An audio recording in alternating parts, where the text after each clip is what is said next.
Um, it really pushed me, and it was a 10-week program. It was amazing.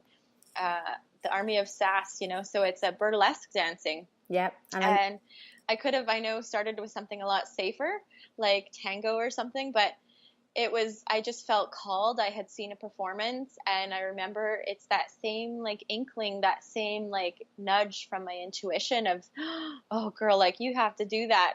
It took me actually, I think, a year or two before I signed up for it. And, it was about 6 days before the show.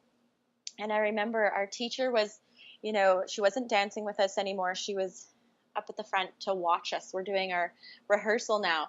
And then there was also a gal with her camera doing some promo pictures.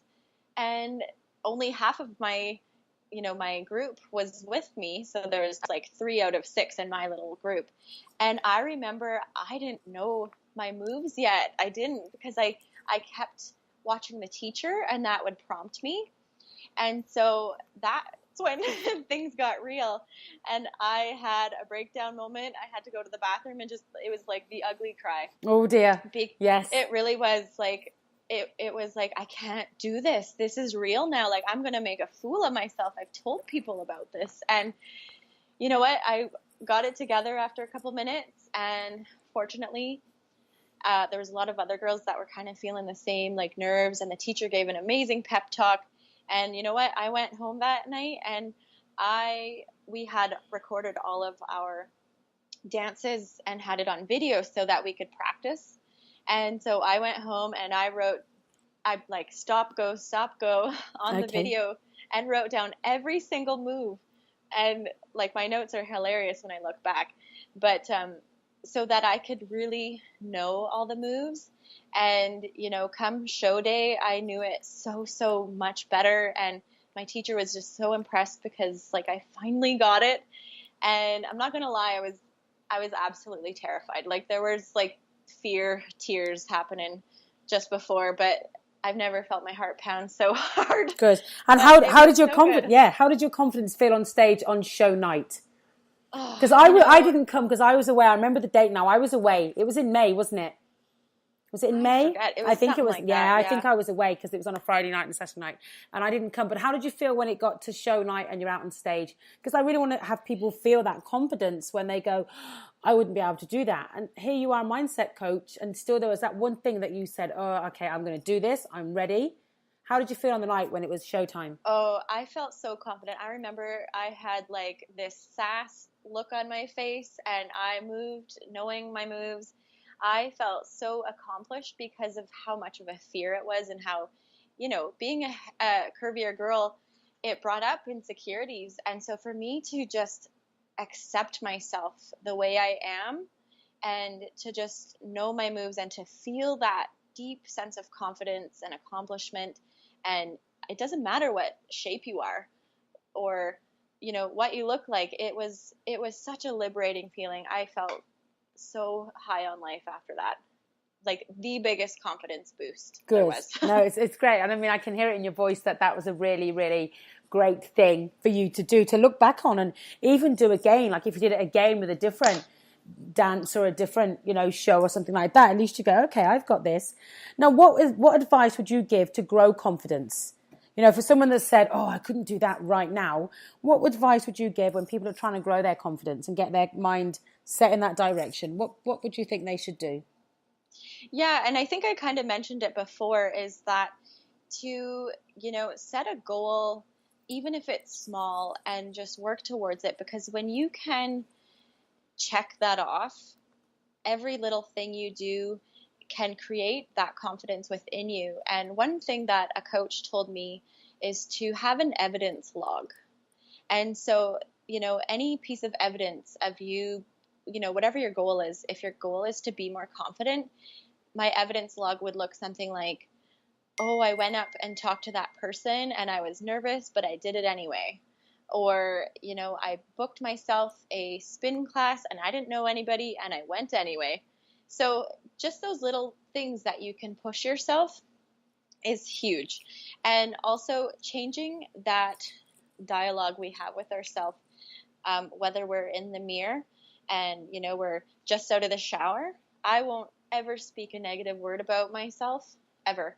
And especially in the mirror, and especially, about like body image. Like that's something I'll share a little bit more. But, Of course, yeah. What we talk about to ourselves, that internal conversation, that will have a huge impact. So there's really a lot of things, but for the sake of time, I'll leave it at that for today. Okay, but we've got plenty of time, so I don't want you to rush through any of the stories. We've got lots of time. If there's anything that you think is going to help somebody that you want to share, don't feel rushed in any of your answers. If there's something that you want to have out there, then I'm really happy to sit back and listen to that. I know it'll help other people. So if there's extras that you want to put in, we have some questions to go through, but we've got time to go through all of our questions and get our long answers in if you want them in. So Great. No, that's good. Yeah. So what would you have said to your younger self? So when you talk about you've got these great conversations that you have now today where you say you won't have any negative talk, you've not, your body image has really come up really well, you feel confident. What would you have said to your younger self to get that girl moving along quicker back then to where you are today? I would say to my younger self, judge less and get curious. That is when we can remove the judgment of like, oh, you look so this way or that way, or why the heck did you say that? Like when we can remove the negative or harsh, I'm going to say it again, the talk with ourselves, but when you can, instead of judge yourself for what you did or what you said, if you can get curious instead, like from a loving place, so I wonder why, like, so for example, like I might say to myself, I wonder why I felt the need to say that in that moment, or, just that curiosity, because I used to be so hard on myself. And another thing would be like, don't you dare say that about yourself. Because if you think of, say, your best friend and she's already feeling low or feeling sad or, sad about something, you wouldn't go and say like, come on girl, get it together. Like you are a piece of garbage. You should have known better. Like you wouldn't kick her while she's down. You might give her like a tough love here and there, but you wouldn't go and say, and you know what? You're really fat and you're really ugly too.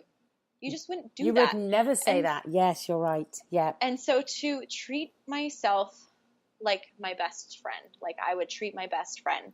And so that might be, pouring myself a bubble bath when I'm sad, or, that self-care is such a huge component to the way we will feel. So yeah, just kindness, curiosity, and instead of judgment, because there's really no room for judgment.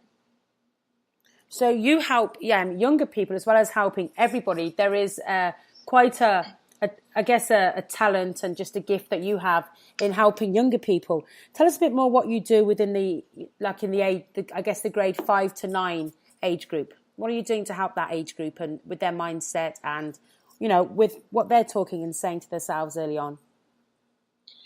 So I teach workshops, you already said grade 5 to 9. And, there's a lot of sad kids out there. There's a lot of them. I couldn't even believe it. When I first started going into the school, was a lot of them are suffering with depression and anxiety. And I mean, they didn't have that awareness when I was young.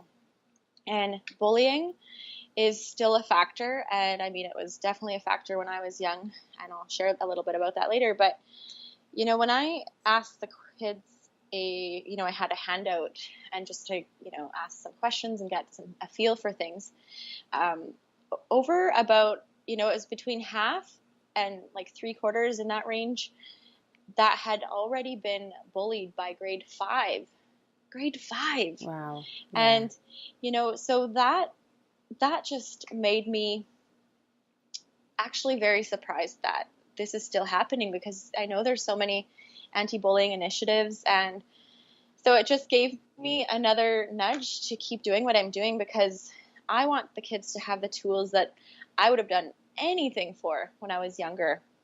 And so I teach them values so that they can really be sure of who they are and know how to connect with friends and to find the right friends for them. That was something I didn't have a clue of because, let's be real, they just didn't teach us this stuff in school.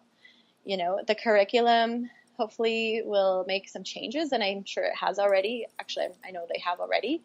But we didn't have these conversations. And, you know, I teach them about intuition. I want them to understand their path and notice which people allow them to stay on their path. And I want them to notice when they're off their path and, you know, notice when they have that pit in the stomach feeling.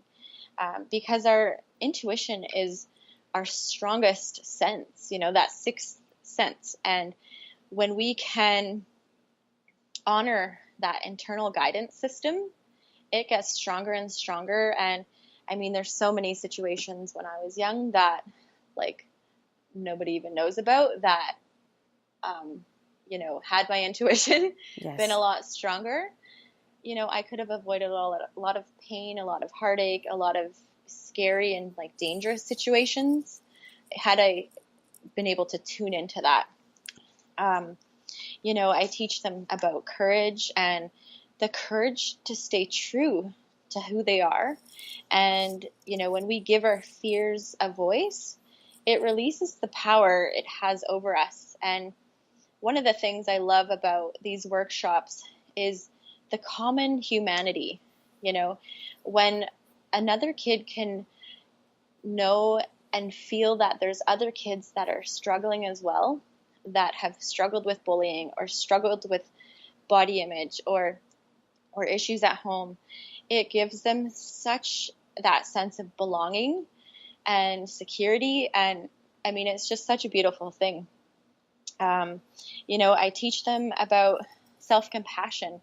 We talk a lot about body image, and, you know, it's a big one for girls especially. You know, it's huge actually.